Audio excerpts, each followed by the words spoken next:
नमस्कार, आप तमाम दर्शकों का स्वागत है। मैं हूं आपके साथ प्रकाश झा और आप देख रहे हैं सिटी न्यूज मुजफ्फरपुर। आइए खबरों की शुरुआत करने से पहले एक नजर डालते हैं आज के प्रमुख सुर्खियों पे। हेडलाइन की प्रायोजक है चुन्नीलाल मेगा मॉल। अहियापुर थाना क्षेत्र के पटियासा चौक पर छिनतई कर भाग रहे दो चोरों को लोगों ने पकड़कर की पिटाई, एक चोर की हुई मौत। वार्ड 41 की पार्षद पति विजय झा पर 19 वर्षीय युवती ने लगाया दुष्कर्म का आरोप, महिला थाने में दिया आवेदन। और मनियारा थाना क्षेत्र के एक युवक ने 4 बच्चे की मां के साथ किया दुष्कर्म, पुलिस ने आरोपी को किया गिरफ्तार। ये थी आज की प्रमुख सुर्खियां, अब खबरें विस्तार से। अहियापुर थाना क्षेत्र के पटियासा चौक के समीप छिनतई की घटना को अंजाम देकर भाग रहे दो चोर को आम लोगों ने पकड़कर पिटाई कर दी, जिसमें एक चोर की मौत हो गई। बाइक सवार अपराधियों ने ऑटो सवार महिला से पर्स छीनने का प्रयास किया। इस दौरान अनियंत्रित होकर बाइक सवार अपराधी मौके पर गिर गया, साथ ही ऑटो भी पलट गया। ऑटो में सवार कई यात्री भी घायल हो गए। घटना के बाद मौके पर जुटी भीड़ ने दोनों चोरों को पकड़कर जमकर पीटा। इस घटना में इलाज के दौरान एक चोर की मौत हो गई है, वहीं ऑटो में सवार घायल यात्री को एसकेएमसीएच में भर्ती कराया गया है। घटना अहियापुर थाना इलाके की है। सोमवार की सुबह मुजफ्फरपुर स्टेशन से ऑटो पर सवार होकर यात्री दरभंगा जा रहे थे। रास्ते में बोचा थाना क्षेत्र के मझौली में बाइक सवार दो बदमाश आए और ऑटो सवार एक महिला से पर्स छीनने का प्रयास करने लगे। इस दौरान उनकी बाइक अनियंत्रित होकर पलट गई, साथ ही ऑटो भी अनियंत्रित होकर पलट गया। ऑटो सवार कई यात्री घायल हो गए। घटना के बाद मौके पर स्थानीय लोगों की भीड़ जुट गई। स्थानीय लोगों ने दोनों आरोपी को जमकर पिटाई की और पुलिस को इसकी जानकारी दी। दोनों आरोपी को अहियापुर थाना क्षेत्र के एक निजी अस्पताल में भर्ती कराया गया, जहां इलाज के क्रम में एक आरोपी की मौत हो गई, वहीं दूसरे का इलाज चल रहा है। निजी अस्पताल के कर्मियों ने आरोपी के परिजनों को मामले की जानकारी दी गई। आनंद फानंद में परिजन अस्पताल पहुंचे, तब तक एक आरोपी की मौत हो गई। मृतक की पहचान अहियापुर थाना क्षेत्र के बथना निवासी रजनीश कुमार के रूप में हुई है, वहीं घायल आरोपी अमन उनका छोटा भाई है। मौत के बाद परिजनों ने अस्पताल में जमकर बवाल काटा और हाईवे को जाम कर दिया। इससे जाम की स्थिति बन गई। मौके पर पहुंची पुलिस ने जाम को खत्म कराया। अहियापुर थाना प्रभारी अरुण कुमार का कहना है कि इलाज के दौरान एक की मौत हो गई, जबकि अन्य घायलों को एसकेएमसीएच में भर्ती कराया गया है। घटना इस तरह से हुई है, स्टेशन से हम लोग निकले, वहाँ से हम लोग जाली भरवाड़ा जा रहे थे, तो इस बीच में दो चोर बाइक से पीछे से आए, मोबाइल पे झपटा मारे तो ऑटो वाले ने हल्का साइड लिया, तो साइड के चक्कर में वो पूरा पलट गए और बाइक वाला भी चोर भी वो साथ में गिरा। हमारे दोनों ऑटो वाले भी और बाइक वाले भी मिले, दोनों जिस हिसाब से ऑटो वाला हरकत कर रहा था वहाँ पे स्टेशन पे दोनों मिले हुए हैं। जैसे मोबाइल सब वहाँ से लोग लेके भागे, गांव वाले ने चोर को मारे, क्या है वो सब अपन नहीं देखे। कितना देर पहले की घटना है? आधा घंटा पहले। घटना कहाँ क्या है, कहाँ हुई है ये घटना? मझौली। कितने आदमी घायल है? इसमें 5 आदमी घायल हैं। 5 आदमी में मतलब 3 लेडीज़ हैं, एक बच्चा है और एक हमारे भैया है। छिनतई के कारण हुआ है ये समझिए कि दिन दिहाड़े जो छिनतई हो रही है यहाँ, और कुछ भी नहीं है। दिन दिहाड़े प्रशासन क्या कर रही है? कुछ नहीं कर रही है। प्रशासन वहाँ पहुँची है? प्रशासन के रहे तो अच्छा है। प्रशासन पहुँची है, प्रशासन की गाड़ी चोरों को छूट दे के रखी है, लेकिन चोरों ऐसे तो हजारों एक्सीडेंट होते होंगे, मगर प्रशासन कुछ नहीं करती। कहाँ से लोग आते बकवास है प्रशासन। लोग फंस जाते, लूट जाते हैं लोग बाहर से आए अपने गाँव घूमने, यही सब देखने मिलेगा। गर्मी की छुट्टी है, बच्चों लोगों की पढ़ाई लिखाई के लिए गाँव लेके आए, अपने गाँव में अपने घर में घूमेंगे, और ये हाल है अपने देश का। क्या जो घायल है क्या नाम है उनका? उनका नाम, एक का नाम सादगी परवीन है, साहिबा परवीन, उसको बहुत ज़्यादा लगा। चोरों को बच्चे ऑटो में क्या है, सिस्टर जो है बड़ी वाली, उसका नाम है शुक्राना, उसको भी लगा। एक छोटी वाली है, इससे जहाँ है उसको भी लगा, और इसकी मम्मी रुखसाना है, उसको भी लगा। मैं उसका पापा हूँ। क्या नाम हुआ अपना? मेरा नाम मोहम्मद दिलावर। कहाँ से आ रहे थे आप? मैं जबलपुर से आ रहा था। अपने घर जा रहे थे? अपने घर जा रहे थे। कहाँ पर? घर जाले जा रहे थे हम। जाले। इसी बीच में यहाँ पे जो है पीछे से बाइक वाला था। अच्छा, अहियापुर पुलिस जो आई है 112 वाली गाड़ी, उसका कहना है कि हम पटियासा से लाए हैं।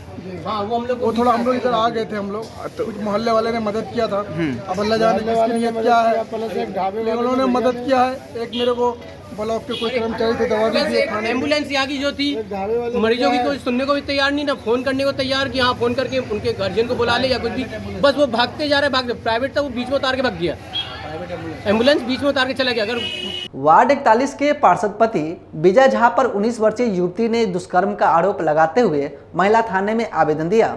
अहियापुर के बैरिया इलाके की रहने वाली एक 19 वर्षीय युवती ने वार्ड 41 के पार्षद पति विजय झा पर जबरन दुष्कर्म करने का आरोप लगाया है।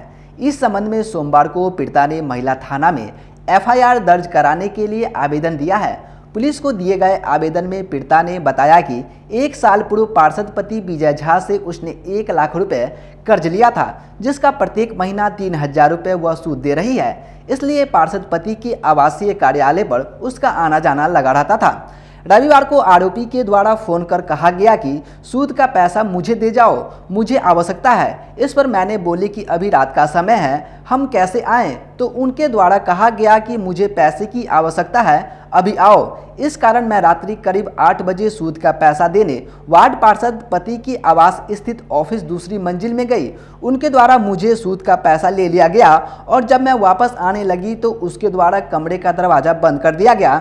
उसके बाद मेरे साथ जबरदस्ती बलात्कार की गई। वहां से घर जाने के बाद उसकी सारी आवृत्ति अपने मां को बताई। थोड़ी ही देर बाद करीब 9:30 बजे वार्ड पार्षद सीमा झा और उसके पति विजय झा उनके आवास पर पहुंच गया। इस दौरान धमकी दी गई कि कहीं जाने से कोई फायदा नहीं होगा, कोई भी मेरा कुछ बिगाड़ नहीं सकता है। उसके बाद वह दोनों वहां से निकल गए। ज़्यादा रात होने के कारण थाना में इसकी शिकायत नहीं की गई। सुबह होने पर महिला थाना समेत सभी जगहों पर लिखित शिकायत की गई है। वार्ड 41 का पार्षद पति विजय झा, उनसे मेरे पैसे का लेन देन था, ठीक है। और 1 से 5 के बीच में मैं उसका इंटरेस्ट भरने के लिए मैं जाती थी। कभी अगर मेरे पास कैश होता तो मैं जाके कैश पेमेंट करती थी, या फिर अगर ऑनलाइन का सुविधा रहा तो मैं कभी कभी ऑनलाइन उसको पेमेंट कर देती थी।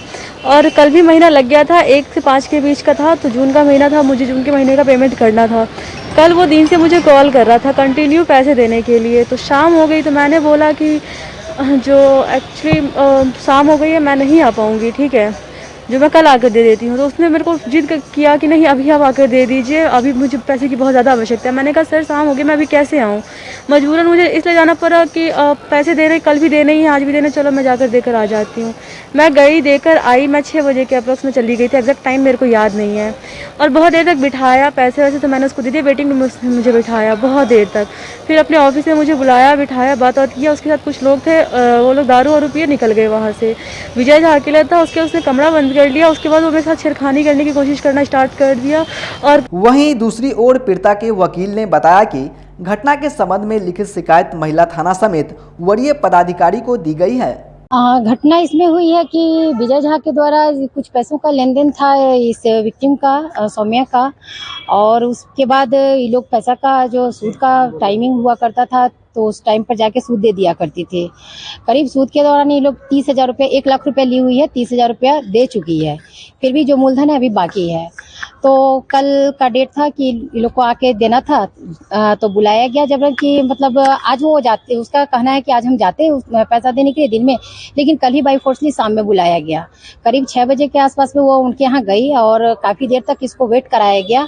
फिर करीब 8 बजे के आसपास में उसको अंदर बुलाया गया और उसके बाद उसके साथ बदतमीजी की गई। पैसा भी ले लिया गया जो उसका मंथली सूद बनता था, और पैसा भी ले लिया गया। उसके बाद उसके साथ बदतमीजी की गई, उसके साथ उसका बलात्कार हुआ है।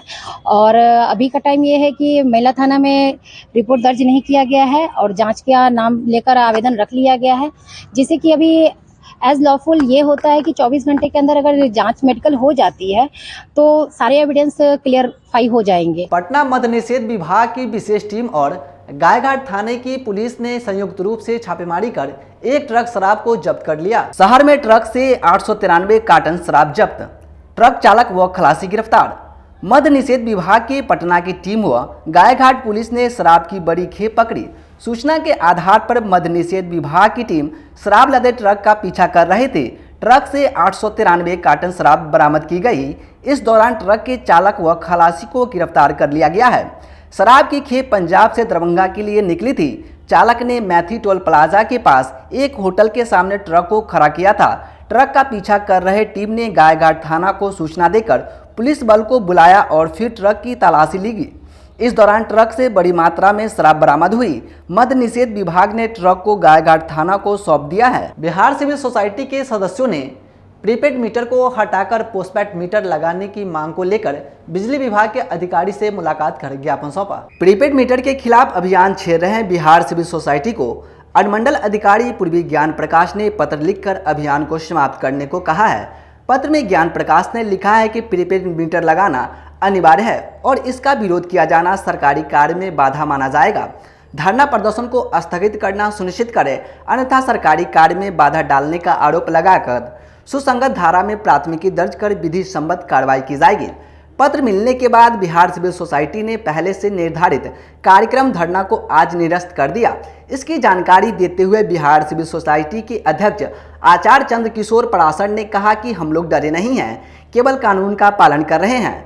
हम लोगों ने एसडीओ पूर्वी के धमकी भरे पत्र के जवाब में आज काला दिवस मनाया है। आज हमारा एक प्रतिनिधि मंडल विद्युत अधीक्षकगण अभियंता पंकज राजेश से मिलकर 11 सूत्री मांग पत्र को सौंपा है। धरना प्रदर्शन होना था, परंतु यहाँ का जो अज्ञानी ज्ञान प्रकाश नाम का पूर्वी अनुमंडलाधिकारी है, उसके पत्र आ जाने के धमकी भरे पत्र के कारण हम लोगों ने सम्मान किया है कानून का और हम डरे नहीं हैं। हमारा ये आज का धरना स्थगित भी नहीं हुआ है।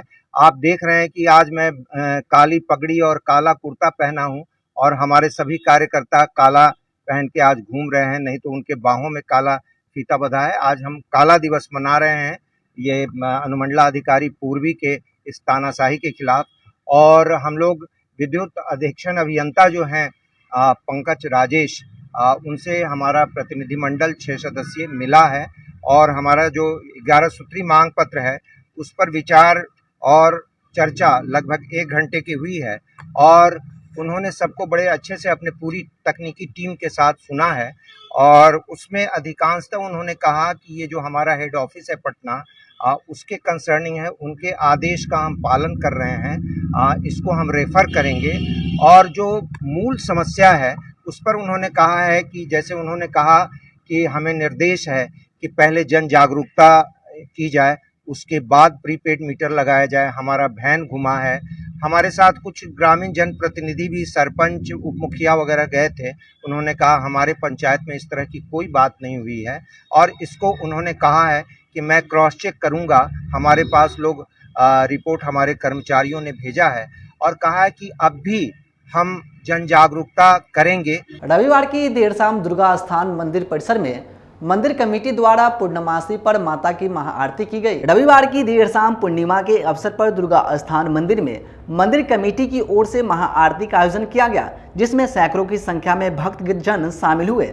महाआरती में मंदिर के प्रधान पुजारी ने पूरी विधि विधान के साथ माता की आरती की।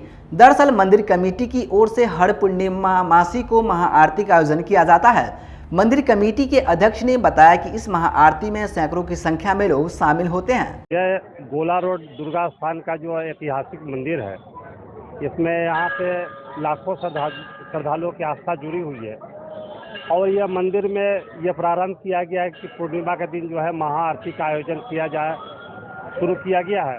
उस क्रम में आज द्वितीय महाआरती का आयोजन किया गया है। यह बहुत ही सुंदर कार्य है और लोग के मन में जो है एक आस्था बढ़ रही है और लोगों में उत्साह है। मैं विश्वास व्यक्त करता हूं कि आने वाले दिनों में इससे भी बड़ी संख्या में शहर के लोग इसमें जुटकर और माता के प्रति अपनी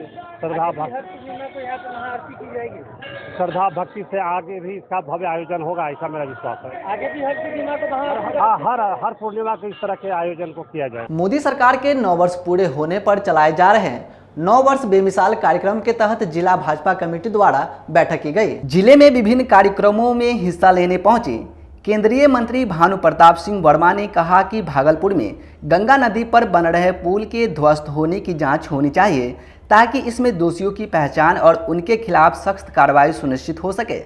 पत्रकारों से बात करते हुए श्री वर्मा ने कहा कि उनके विभाग के स्तर पर बिहार में विकास की गति को तेज करने के लिए समीक्षात्मक बैठक की है, शीघ्र ही इसका परिणाम दिखेगा। उन्होंने आगामी लोकसभा चुनाव 2024 को लेकर तैयारियों के संदर्भ में कहा कि भाजपा एक ऐसी पार्टी है जो पिछला चुनाव खत्म होने के बाद अगले चुनाव की तैयारी में जुट जाती है। 2019 के चुनाव जीतने के साथ ही 2024 की तैयारी शुरू हो गई थी। उन्होंने कहा कि केंद्र सरकार ने इन वर्षों में सभी वर्गों के हितों का ख्याल रखा है और विकास की योजनाएं धरातल पर उतारने की पहल की है। भाजपा की ओर से जितने भी चुनावी वादे किए गए थे, चाहे धारा 370 हटाना हो, राम मंदिर का निर्माण कराना हो, इसके अलावा भी अन्य वादे पर पार्टी ने बढ़ चढ़कर काम किया है। ऐसे में उन्हें पूर्ण यकीन है कि 2024 में नरेंद्र भाई मोदी के नेतृत्व में पूरे केंद्र में भाजपा की सरकार बनेगी। पार्टी एक चुनाव लड़ने के बाद दूसरे चुनाव की तैयारी कर देती है। जिस समय 2019 का चुनाव जीता था, उसके बाद ही भारतीय जनता पार्टी ने ये सारी तैयारियां शुरू करनी थी और जिस तरीके से आपने देखा होगा 2014 के बाद तैयारियां शुरू हुई थी। ढेर सारी योजनाएं, चाहे वो किसान हो, चाहे नौजवान हो, चाहे माताएं बहनों हो और चाहे गरीब हो, सबके लिए योजनाएं दी थी। उसी तरीके से 2019 के बाद उन्हें जीतने के बाद उन्होंने 2024 की तैयारी प्रारंभ की दी थी और विशेष रूप से उनके जो भी वादे किए गए थे वो सारे वादे उन्होंने पूरी के जनसंघ के ज़माने में जो घोषणा पत्र में, चाहे वो 370 धारा हो, चाहे वो हमारा अयोध्या में भगवान राम का भव्य मंदिर हो, चाहे CA कानून हो, अन्य सारी चीज़ें जो घोषणा पत्र में दी जा रही थी वो सारी पूरी की है। और आज मैं कह सकता हूँ कि निश्चित भारतीय जनता पार्टी आने वाले समय में 2024 में पूर्ण बहुमत की सरकार बना के पुनः तीसरी बार देश के प्रधानमंत्री नरेंद्र भाई मोदी जी बनेंगे।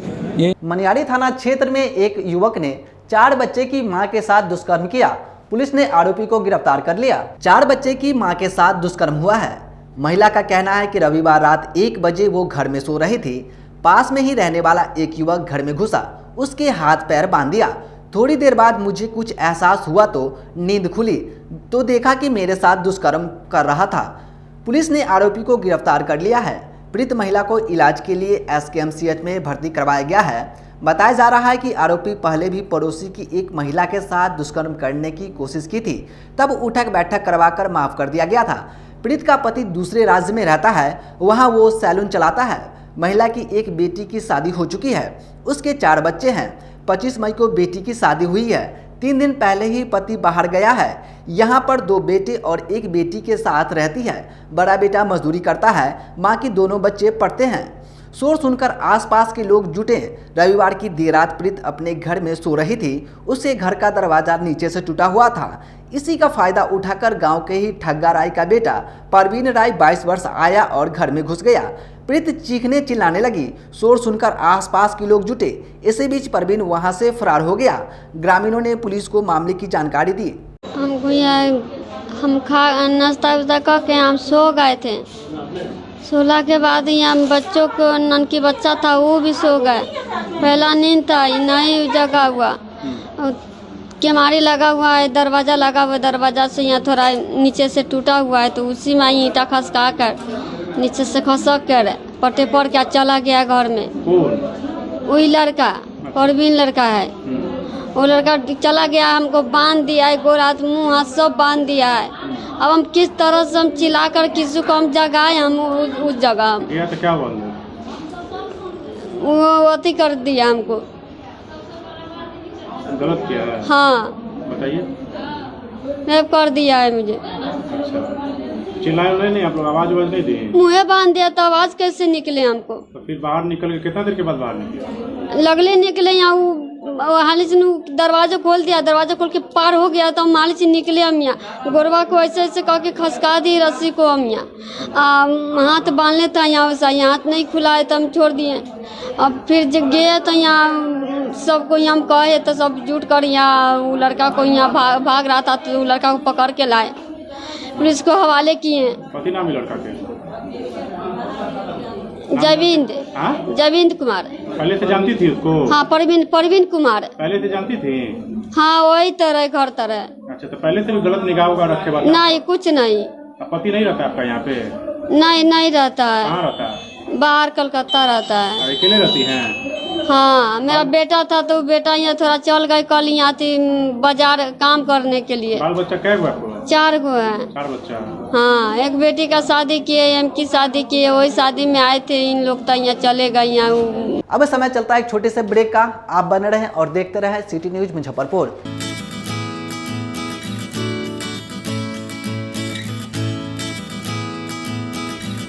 सुनते हो जी, मुजफ्फरपुर शहर में ऐसा रेस्टोरेंट खुला है जो कि खाने के मेन कोर्स में नॉन वेज और वेज लेने पर आपको नान और तंदूरी रोटी फ्री देगा। अरे यह क्या कह रही हो? ऐसा कौन सा रेस्टोरेंट खुला है? होटल ग्रैंड फोर्ट रेस्टोरेंट, जो कि छाता चौक स्थित दामू चौक रोड में है। यह रेस्टोरेंट शहर में पहली बार ऐसा ऑफर लेकर आया है। हाँ, तो एक बार हम लोग अपने परिवार के साथ जरूर चलते हैं और इस ऑफर से हमारे जेब के पैसे भी बचेंगे। हाँ तो चलिए ना अपने परिवार के साथ, और आप लोग भी जाइए होटल ग्रैंड फोर्ट रेस्टोरेंट में और अपने पैसे को जरूर बचाएं।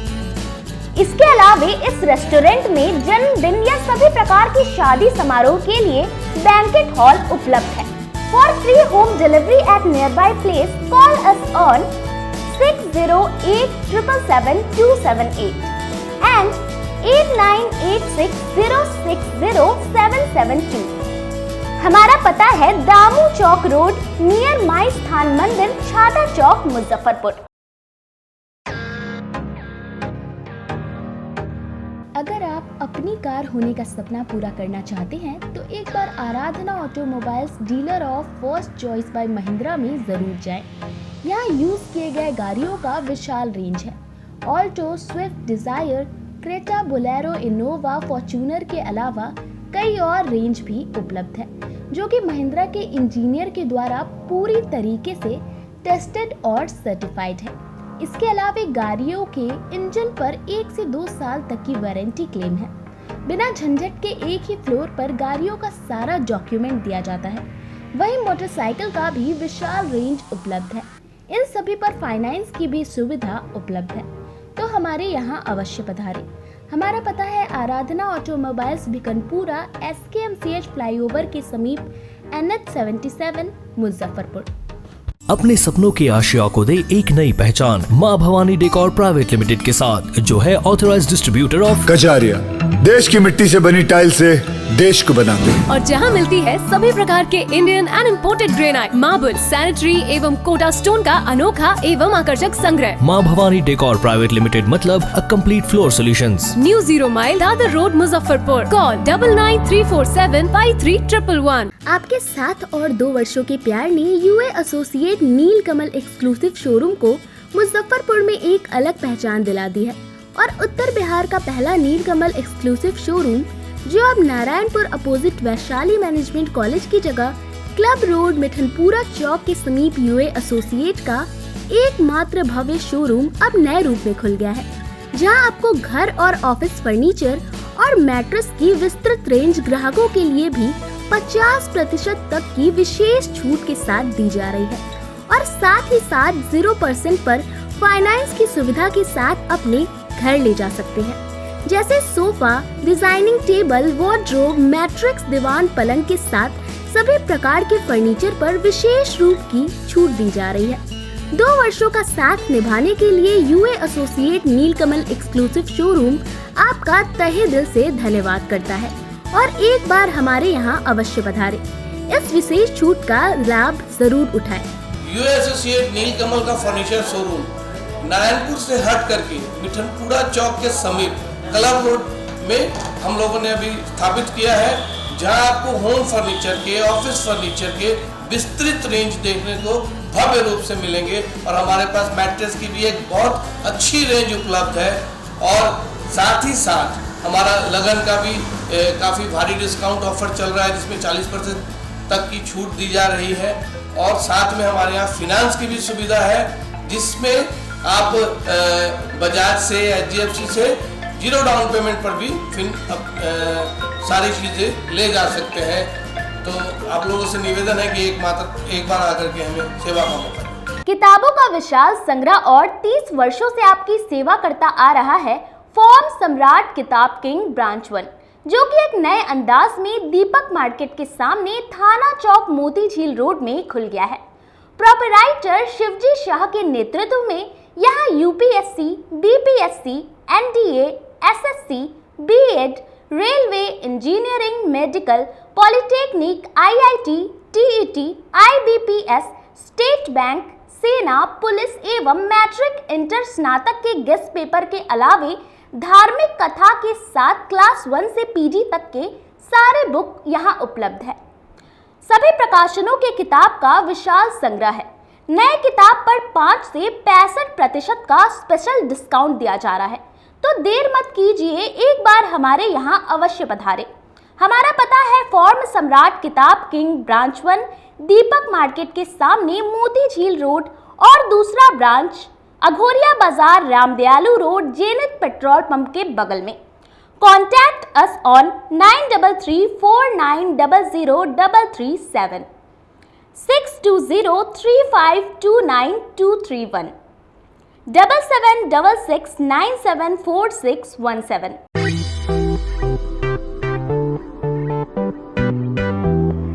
अपने स्वाद से लोगों में विश्वास बना चुका सरैयागंज स्थित भगवान भोजनालय आप लोगों की डिमांड पर अब नए अंदाज में धमाका मचाने आ गया है। श्री रघुनाथ महाराज के प्रतिष्ठान भारत जलपान की सेवा अब उन्हीं के प्रतिष्ठान भगवान भोजनालय में दी जा रही है। मसाला डोसा, छोले भटूरे, पाव भाजी के साथ साथ मिठाई की सभी रेंज उपलब्ध है। इसके अलावे खाने और नाश्ते का भी उत्तम प्रबंध है। अत्याधुनिक बैठने की व्यवस्था के साथ साथ साफ सफाई का भी ख्याल रखा गया है। बर्थडे पार्टी हो या स्मॉल पार्टी हो या शादी समारोह हो, सभी की मिठाई और पनीर का ऑर्डर भी लिया जाता है, तो एक बार हमारे यहाँ अवश्य पधारें।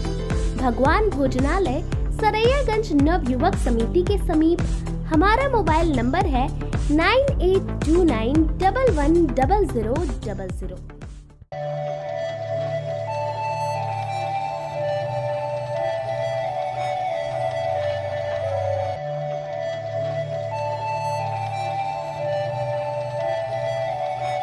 बाजार से सस्ता सबसे अच्छा चुन्नीलाल मेगा मॉल मुजफ्फरपुर में भी धूम मचाने के लिए आ गया है। शादी विवाह के लिए है लहंगे की सबसे बड़ी कलेक्शन। दुल्हन के मन को भाए यहाँ की ब्राइडल लहंगा चुन्नी। हम सभी का ख्याल रखते हुए परिधानों की पूरी रेंज एक ही छत के नीचे उतारे हैं, वो भी आपके बजट में। मल्टीनेशनल ब्रांड से लेकर लो रेंज तक के ब्रांडों की बेहतरीन कलेक्शन के साथ साड़ियों का अनंत संसार समेटे हुए हैं। दूल्हे राजा के लिए भी सूट और शेरवानी की लाजवाब रेंज। मेंस वेयर की भी ब्रांडेड कलेक्शन के साथ लो रेंज की भी है भरमार। बच्चों का भी हमने ख्याल रखा है, इसलिए सभी ब्रांडों का रेंज उतारा है, तो एक बार हमारे यहाँ अवश्य पधारें। Chunnilal mega mall Saraiyaganj tower के समीप अखाड़ा घाट रोड मुजफ्फरपुर। बच्चों का हमारे यहाँ आपको 250 रुपये से स्टार्टिंग होगा। कुर्ती अगर सेट में लीजिएगा तो 500 रुपये से स्टार्टिंग हो जाएगा। प्लाजो सेट हाईएस्ट आप चले जाइए 3000, 4000, 10,000 तक भी मिलेगा आपको। बनारसी से 250 रुपये से सारी स्टार्टिंग हो जाएगा हमारे यहाँ, आपको 40,000 तक चला जाएगी। ब्रेक के बाद आप तमाम दर्शकों का फिर से स्वागत है। अब रुक करते हैं अन्य खबरों की ओर। एडवोकेट एसोसिएशन द्वारा लोक अदालत के सचिव न्यायाधीश संदीप अग्निहोत्री का विदाई समारोह का आयोजन किया। लोक अदालत के सचिव न्यायाधीश संदीप अग्निहोत्री का ऐतिहासिक विदाई समारोह आज एडवोकेट एसोसिएशन में संपन्न हुआ। समारोह में न्यायाधीश संदीप अग्निहोत्री ने कहा कि यह उनके लिए बहुत भावुक क्षण है। जिले के अधिवक्ताओं से मिले स्नेह व सम्मान के लिए वो ताउम्र उनके आभारी रहेंगे। एडवोकेट एसोसिएशन के अध्यक्ष रामशरण सिंह ने कहा कि मैंने अपने इतने लंबे वकालत के अनुभव में श्री अग्निहोत्री जी जैसे न्यायाधीश को नहीं देखा है। जिला लोक अदालत के बारे में आज अगर जिलावासी जान रहे हैं तो यह दिन श्री अग्निहोत्री जी का है। इनका विदाई करते हुए मुझे अब अकेलापन का अनुभव हो रहा है। वहीं एडवोकेट एसोसिएशन के महासचिव बीके लाल ने कहा कि अग्निहोत्री जी का कार्यकाल काफी शानदार रहा है, जिसे जिलावासी एवं अधिवक्तागण हमेशा याद रखेंगे। एडवोकेट एसोसिएशन के पदाधिकारी एवं सदस्यों ने बुके देकर शॉल उठाकर व माला पहनाकर न्यायाधीश संदीप अग्निहोत्री को विदाई दिया। मौके पर प्रभारी जिला जज सह एडीजे 3, एडीजे 15 तथा दोनों एसोसिएशन के अध्यक्ष एवं महासचिव सहित सैकड़ों की संख्या में अधिवक्तागण मौजूद थे। हाँ, ऐसे तो परिपाटी है कि जो जुडिशियल अफसर्स का ट्रांसफ़र होता है उनकी विदाई समारोह हम लोग करते हैं। आज विदाई समारोह था अग्निहोत्री साहब का, जो कि डीएलएस के सेक्रेटरी यहाँ थे, जिनकी बदली होकर जा रहे हैं एडीजे में सुपौल, और सीजीएम साहब यहाँ जो थे, जो कि यहीं एडीजे हुए हैं, उनके दोनों आदमी का विदाई समारोह था। वास्तव में ये दोनों आदमी यहाँ बहुत लोकप्रिय रहे हैं और जुडिशियरी को इन लोगों पर नाज है, अच्छे लोग अफसर हैं। आज का जो कार्यक्रम हुआ है वह विदाई समारोह था और सीजीएम साहब का जो एडीजे में जो उनकी पदोन्नति हुई है, ये भी कार्यक्रम आज संयुक्त रूप से मनाया गया है जिला अधिवक्ता संघ के द्वारा। इसमें हमारे जिला अधिवक्ता संघ के माननीय अध्यक्ष, माननीय महासचिव महोदय लोगों ने काफ़ी दोनों बुजुर्ग व्यक्तियों ने काफ़ी जोर शोर से इस कार्यक्रम को करने के लिए लगभग एक सप्ताह से तैयारी चल रही थी, जो आज काफ़ी सफल आज कार्यक्रम आज एडवोकेट एसोसिएशन में आज हुआ है।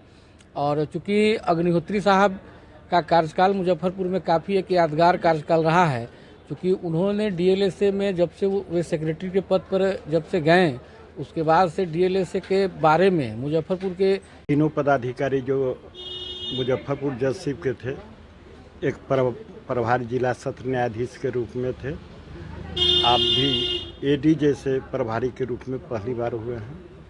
दूसरे पदाधिकारी पूर्व सीजीएम थे जो यहाँ एडीजे में पदोन्नत हुए हैं, और तीसरे डीएलएसए सेक्रेटरी साहब श्री अग्निहोत्री साहब थे। तो सभी लोगों का सम्मान किया गया है और ख़ास करके अग्निहोत्री साहब को सम्मानित किया गया है। उनके डीएलएसए में रहते हुए, सचिव रहते हुए जो उत्कृष्ट कार्य किए गए हैं इस समारोह में, उसका भी सम्मान उनको मिला है जिला स्तर पर अच्छे कार्यों का। विश्व पर्यावरण दिवस पर प्रमंडलीय आयुक्त ने आयुक्त कार्यालय परिसर में वृक्षारोपण किया। विश्व पर्यावरण दिवस के अवसर पर प्रमंडलीय आयुक्त श्री गोपाल मीना ने एमआईटी परिसर तथा प्रमंडलीय कार्यालय परिसर में पौधे लगाए। प्रमंडलीय कार्यालय परिसर में उन्होंने सेब की पौधे लगाए। साथ ही आयुक्त के सचिव श्री वरुण मिश्रा, क्षेत्रीय योजना पदाधिकारी, शाखा पदाधिकारी श्री प्रवीण कुमार सहित प्रमंडलीय परिवार के कई अधिकारी एवं कर्मचारी पौधे लगाए। श्री गोपाल मीना ने मीडिया को संबोधित करते हुए बताया कि एक सजग नागरिक के नाते हम सभी लगातार पौधे लगा रहे हैं और सभी को विशेषकर आज के दिन लगाना चाहिए। उन्होंने कहा कि प्रमंडलीय परिसर में भी हजारों पौधे लगाए जाएंगे। इस बाबत डीएफओ से अनुरोध किया गया है कि उन्होंने कहा कि गत वर्ष की भांति दोगुनी लक्ष्य से अधिक पौधे लगाए जाएंगे। लक्ष्य तो फॉरेस्ट डिपार्टमेंट वाले लोगों ने रखा है, लेकिन हम लोग एक सजग नागरिक के नाते पर्सनल लेवल पे भी हम लोग अपने से शुरुआत करना चाहिए। जैसे मैंने रेजिडेंस पे लगभग 400 पौधा आते ही पहले लगवाया, अभी सारे जिंदा है। अभी बारिश में हमने अपना टारगेट रखा है, कम से कम हम लोग 600 से 1000 पौधे लगवाएंगे, ऑफिस में मिला के और रेजिडेंस को मिला के। यहाँ पे भी हम लोगों का ये है कि इधर में काफ़ी जगह इसको मियावाकी फॉरेस्ट जो होता है, काफ़ी डेंस फॉरेस्ट होता है, वो फॉरेस्ट बनाने का हम लोगों का लक्ष्य है। डीएफओ साहब से अनुरोध किया है कि यहाँ पे ऑर्नामेंटल और मेडिसिनल प्लांट्स का भी हमारे पास जगह है, उसको भी करें। ये तो इधर पक्का कर दिया है, उसमें भी उस साइड में जहाँ जहाँ पौधे लगाने का खड्डा करके वहाँ पे भी पौधे लगाएंगे। तो अपने से शुरुआत करेंगे। दूसरा, हम लोग ने वहाँ पे भी अभी प्रण लिया है कि जितने सरकारी इंस्टीट्यूट्स है या प्राइवेट भी जिसके पास जगह है, उन सभी लोगों के इंस्टीट्यूट्स के जो हेड है उनसे भी अनुरोध करेंगे डीएफओ साहब जाके मिल के, और हम लोग उसमें पौधा लगाएंगे। 1,22,000 समथिंग उन्होंने पिछले साल लगाया, उसका दुगना पौधा लगाने का हम लोगों का ये है। और सिटी जो इसमें शहर में भी रेलवे है, आर्मी है, इन लोगों के पास काफ़ी खाली एरिया है, तो डीएफओ साहब से अनुरोध किया कि वो जाके उन एरिया में जाके मिले। Thank you. वन क्षेत्र बढ़ाने के लिए वन क्षेत्र भी बढ़ेगा और ग्रीन कैनोपी भी बढ़ेगा। हॉर्टिकल्चर डिपार्टमेंट का तो एक स्कीम भी है जो घर पे भी आप लगाते हैं, एक यूनिट है, इसमें वो सब्सिडी देते हैं, तो उसका भी लोग भरपूर फायदा उठाए। आप लोग भी अपने घर से शुरुआत करिए कि आप लोग अपना ऑर्गेनिक खेती गमला में भी कर सकते हैं। दहेज उत्पीड़न मामले में महिला को इंसाफ नहीं मिला तो महिला ने इंसाफ के लिए आईजी के दरवाजे को खटखटाया। नगर थाना क्षेत्र के केदारनाथ रोड की रहने वाली अंजलि कुमारी ने सोमवार को एसएसपी से मुलाकात कर करजा थाना की कार्यशैली पर सवाल खड़ा किया है। अंजलि कुमारी का आरोप है कि करजा थाना उनके पति के घर कुर्की जब्ती करने गए थे, लेकिन थाना खाना पूर्ति कर वापस लौट आई। गौरव तलब है कि अंजलि कुमारी ने करजा थाना के रोतनिया निवासी अपने पति अनिल महतो के खिलाफ कोर्ट में दहेज उत्पीड़न का मुकदमा दर्ज कराया था। इस मामले में न्यायिक दंडाधिकारी तेजस्विनी जायसवाल ने सुनवाई करते हुए गिरफ्तारी का वारंट जारी किया था, लेकिन सभी अभियुक्तों को फरार रहने के कारण कुर्की जब्ती का वारंट जारी हुआ। निर्देश का पालन करने के लिए करजा थाने की पुलिस गांव गई, लेकिन सिर्फ एक खटिया लेकर वापस लौट आई और खाना पूर्ति करते हुए मकान की कुर्की जब्ती कर ली। पीड़ित अंजलि कुमारी ने एसएसपी और आईजी से मिलकर सही ढंग से कुर्की जब्ती कराने की मांग की है। जी मेरी शादी हुआ था करजा, ये रोतिनिया गांव करजा थाना हुआ था मेरा शादी, और ससुराल वाले सब मार पीट के हमको घर से निकाल दिए थे। तो हमने केस कर दिया कोर्ट से, और कोर्ट से केस कर दिया था। तो लड़का फरार है, अरेस्ट वारंट निकल चुका था, लेकिन लड़का फरार है। तो निकला है कुर्सी जब्ती का वारंट, लेकिन करजा थाना नहीं कुर्सी जब्ती कर रहे थे। तो एसपी सर जब ऑर्डर दिए अर्जेंट का। अब क्यों केस किए थे? केस किए थे दहेज प्रथा के लिए। दहेज मांग रहे थे, बहुत मार रहे थे दहेज के लिए। हाँ, उसके लिए केस किए थे। आज यहाँ किस लिए आए हैं? आज यहाँ पे आए हैं सर से मिलने के लिए कि कुर्सी जब्ती मतलब थी नहीं किया है ठीक से। वहाँ पे करजा थाना वाले लोग कुर्सी जब्ती ठीक से नहीं किए हैं। तो ये रिसीविंग किए हैं, वो लेकर आए हैं। कुर्सी जब्ती के नाम पर सिर्फ किए हैं, सिर्फ एक तो खटिया लेकर चले आए हैं बस। समाहरणालय परिसर में बिहार राज्य विद्यालय रसोइया संघ के सदस्यों ने अपनी मांगों को लेकर एक दिवसीय धरना दिया। मध्याह्न भोजन को एनजीओ से अलग करने एवं रसोइयों को सरकारी कर्मी का दर्जा देने समेत विभिन्न मांगों को लेकर सोमवार को बिहार राज्य विद्यालय रसोइयों संघ के बैनर तले रसोइयों ने कलेक्ट्रेट में धरना दिया। इस दौरान सरकार से रसोइयों को न्यूनतम मजदूरी तय कर 12 महीनों का मानदेय देने की मांग की गई। साथ ही अभी मिल रहे मानदेय में बढ़ोतरी की मांग की गई। गौरव तलब है कि केंद्र सरकार ने प्रधानमंत्री कौशल योजना के तहत खाना बनाने का जिम्मा एनजीओ को दे दिया है। एनजीओ के द्वारा सरकारी स्कूल में मध्याह्न भोजन दिया जाता है, इसमें काफ़ी गड़बड़ी मिल रही है। हाल के दिनों में बगहा में मध्याह्न भोजन से खाने से 100 गरीब बच्चे बीमार हो गए थे।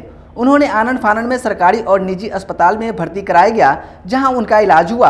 वहीं दूसरी तरफ अररिया में एनजीओ द्वारा दिए गए मध्याह्न भोजन में सांप मिला था, इस वजह से खाना को फेंक दिया गया। एनजीओ के द्वारा बनाए जा रहे मध्याह्न भोजन में गड़बड़ी का विद्यालय रसोइयों संघ ने विरोध किया है। इस अवसर पर जिला सचिव परशुराम पाठक ने बताया कि केंद्र सरकार ने मध्याह्न भोजन का जिम्मा एनजीओ को दे दिया है, लेकिन एनजीओ के द्वारा सही खाना नहीं दिया जाता है। सरकारी स्कूलों में गरीब बच्चे पढ़ते हैं जो मध्याह्न भोजन खाकर बीमार हो रहे हैं। हम लोगों की मांग है कि एनजीओ को हटाकर फिर से रसोइयों के द्वारा स्कूल में ही सही खाना बनवाया जाए और बच्चों को दिया जाए। आज हम लोगों का बिहार राज्य विद्यालय रसोइया संघ की ओर से एक दिवसीय इस मुजफ्फरपुर जिला पदाधिकारी के समक्ष हम लोग धरना देने आए हैं। जैसा कि आप सबों को पता होगा कि मध्याह्न भोजन योजना जो अब सरकार केंद्र सरकार ने इसको प्रधानमंत्री पोषण योजना के नाम से शुरू किया है, बगहा में जो बेतिया में है उसमें पिछले दिनों बृहस्पतिवार को 157 बच्चे मध्याह्न भोजन खाने से बीमार हो गए। अफरा तफरी मच गई। वहाँ की जिला प्रशासन आनन फानन में तमाम बच्चों को सरकारी प्राइवेट अस्पतालों में इलाज करा करके उनको स्वस्थ किया। अररिया में बच्चों के थाली में गेहूं सांप का बच्चा निकला। और ये सब जो एनजीओ द्वारा, जो एक एनजीओ है, एनजीओ के माध्यम से जिसका नव प्रयास संस्था नाम है, उस एनजीओ के द्वारा शहरी क्षेत्रों में कई जिलों में खाना मध्याह्न भोजन योजना चलाई जा रही है, जो बिल्कुल ही घटिया भोजन मुहैया करती है, जहरीला भोजन इशू करती है, काफ़ी लूट खसोट करती है। और पूरे उसमें हमारे जो स्कूल के गरीब बच्चे हैं वो उस खाने से संतुष्ट नहीं है। और वहाँ के प्रधानाध्यापक, गांव के जो लोग जिनके बच्चे आते हैं, तमाम लोग उस योजना को एनजीओ के द्वारा जो संचालित मध्याह्न भोजन योजना है उसको बिल्कुल जो है इससे अलग रखने का हम लोगों ने तय किया है। और पूरे बिहार में इस सवाल कर लेकर के हम लोग धरना देने जा रहे हैं। आज पहली बार मुजफ्फरपुर में हम इस सवाल पर है कि एनजीओ को मध्याह्न भोजन योजना से इसको अलग रखा जाए, और ताकि जो स्कूल में पहले जो खाना बनता था, जो रसोइया की बहाली है, जिनका मानदेय मात्र 1600 रुपया है, 1650 रुपया है, उन रसोइया का भी जो सवाल है उस सवाल को भी लेकर हम लोग धरना पर बैठे हैं। समाहरणालय परिसर में युवा राजद के सदस्यों ने जातीय जनगणना कराने की मांग को लेकर धरना दिया। देश भर में जाति जनगणना कराने की मांग समेत 3 सूत्री मांगों को लेकर युवा राजद ने सोमवार को कलेक्ट्रेट में धरना प्रदर्शन किया। युवा राजद पूरे राज्य में देश में जाति जनगणना कराने और नई शिक्षा नीति के विरोध में धरना दे रही है। इस दौरान युवा राजद के कार्यकर्ताओं ने केंद्र सरकार के खिलाफ जमकर नारेबाजी की। केंद्र सरकार से महंगाई कंट्रोल करने और जाति जनगणना कराने नई शिक्षा नीति में संशोधन करने की मांग की। इस अवसर पर युवा राजद के जिला अध्यक्ष ने कहा कि प्रदेश कमेटी के आह्वान पर पूरे बिहार में युवा राजद केंद्र सरकार के खिलाफ धरना प्रदर्शन कर रही है। युवा राजद की 3 मांगे हैं, उसे केंद्र सरकार पूरा करे। अगर पूरे देश में जाति आधारित जनगणना नहीं होती है तो हम लोगों का आंदोलन जारी रहेगा। हादसा है, भ्रष्टाचार का एक सबूत है, चाहे रेल हादसा हो या खगड़िया भागलपुर का पुल हो। ये दोनों हादसा जो हुआ है, जो पुल गिरा है, ये भ्रष्टाचार का भेंट चढ़ा है। क्यों मैं ये बात कहना चाहता हूँ, कभी कुछ दिन पहले यही रेल मंत्री जी वैष्णवी जी बोलते थे कि मैंने ऐसा कवच बनाया है रेल में, ऐसा कवच बनाने का काम किया है रेल में। आज जो है भारत सरकार के विरोध में बिहार के तमाम जिलों पर युवा राष्ट्रीय जनता दल की ओर से धरना का कार्यक्रम दिया जा रहा है। आज संपूर्ण क्रांति दिवस है जयप्रकाश बाबू के, और आज संपूर्ण क्रांति के दिवस के अवसर पर हम लोग आज यहाँ बैठ के संकल्प ले रहे हैं कि नई शिक्षा नीति जो भारत सरकार का है वो वापस ले भारत सरकार, और भारत सरकार जो है हम लोग को जाति जनगणना कराए, जो किसकी जनसंख्या कितनी है ये बतावे, और जातीय जनगणना हर हाल में हो। प्रदेश युवा राजद के द्वारा पूरे बिहार में जिला मुख्यालय पर महाधरना कार्यक्रम रखा गया है। इसके तहत युवा राजद जाति जनगणना की केंद्र सरकार से मांग को लेकर कि जाति जनगणना कराना चाहिए, और राष्ट्रीय शिक्षा नीति के विरोध में और बढ़ती महंगाई को लेकर तमाम जिला मुख्यालयों पर धरना प्रदर्शन किया जा रहा है। हम लोग ये चाह रहे हैं, तमाम जो युवा राजद के जिला पदाधिकारी प्रखंड से गाँव से लोग यहाँ पर आए हैं, और इसी बीच हम लोग के जो माननीय विधायक गायघाट के आदरणीय निरंजन यादव जी भी यहाँ पर है, जिला अध्यक्ष रमेश गुप्ता जी भी, और तमाम युवा राजद के पदाधिकारी यहाँ पे मौजूद है। हम लोग की मांग है कि केंद्र सरकार इस बिल को। खबरों का सिलसिला होता है यहीं समाप्त। हमें और हमारी पूरी टीम को दीजिए इजाजत, फिर मिलते हैं तमाम बड़ी खबरों के साथ। नमस्कार।